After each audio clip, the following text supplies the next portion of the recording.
তোমালোক বহুতে অসমীয়া ৰচনাৰ কাৰণে হাবাথুৰি খাই ঘূৰি ফুৰা। আজি মই তোমালোকক মাত্ৰ 4টা অসমীয়া ৰচনা কমন দিম। এই 4টাৰ পৰা তোমালোকে যিকোনো এটা HSLC 2026 তোমালোকে কমন পাই যাবা। গতিকে তোমালোকে বিশ্বাস কৰি এই 4টা ৰচনা মুঠতে শিকিবাই। এই 4টাৰ পৰা তোমালোকে কমন পাবাই, 100% গেৰাণ্টি। প্ৰথম যিটো ৰচনা, সেই ৰচনাটো হ'ল যে তোমাৰ প্ৰিয় সংগীত শিল্পী বা অসমৰ স্বনামধন্য ব্যক্তি।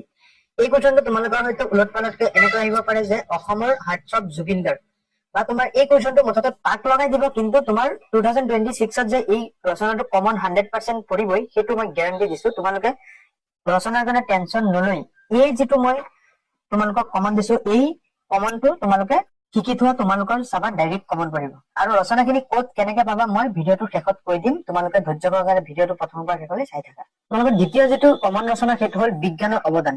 এই ৰচনাটো তোমালোকৰ পাক লগাই হয়তো দিব পাৰে যে মানৱ জীৱনত বিজ্ঞানৰ অৱদান বা বিজ্ঞান অভিশাপ নে আশীৰ্বাদ। হয়তো তোমাৰ অন্য এক প্ৰকাৰে পাক লগাই দিব। মুঠতে তোমালোকে এই বিজ্ঞানৰ অৱদান এই ৰচনাটো চাই যাবা 2026ৰ বাবে। তোমালোকৰ এই ৰচনাটো খুব ইম্পৰ্টেন্ট হৈ আছে, গতিকে তোমালোকে হেমাহি নকৰিবা।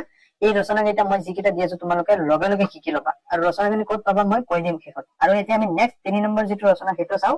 আৰু এই ৰচনাটো তোমালোকৰ 2014 চনত, 2017 চনত, 2019 চনত আৰু 2024 চনত আহিছিল। গতিকে 2026 চনৰ বাবে বিজ্ঞানৰ অৱদান মোষ্ট ইম্পৰ্টেন্ট হৈ আছে। গতিকে তোমালোকে এই ৰচনাটো শিকিবাই।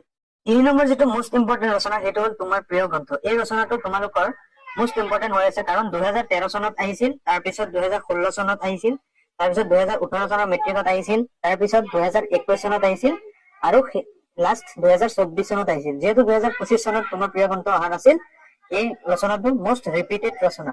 গতিকে তোমালোকে এই ৰচনাটো 2026ৰ কাৰণে শিকি থকা দ্য মোষ্ট ইম্পৰ্টেন্ট ৰচনা হৈ আছে 3 নম্বৰটো, যিটো তোমাৰ প্ৰিয় গ্ৰন্থ। তোমালোকে হেমাহি নকৰিবা। 4 নম্বৰ কমন ৰচনাটো হ'ল যে অসমত কুটিৰ শিল্প। এই ৰচনাটো তোমালোকৰ HSLC 2013 আৰু 2017ত আহিছিল। যিহেতু 2017 পিছৰ পৰা এই ৰচনাটো অহা নাছিল, গতিকে এতিয়া তোমালোকৰ এই অসমৰ কুটিৰ শিল্প এই ৰচনাটো ইম্পৰ্টেন্ট হৈ আছে। গতিকে তোমালোকে এই 4 নম্বৰ যিটো ৰচনা দিছো অসমৰ কুটিৰ শিল্প, এই ৰচনাটো তোমালোকে চাবাই।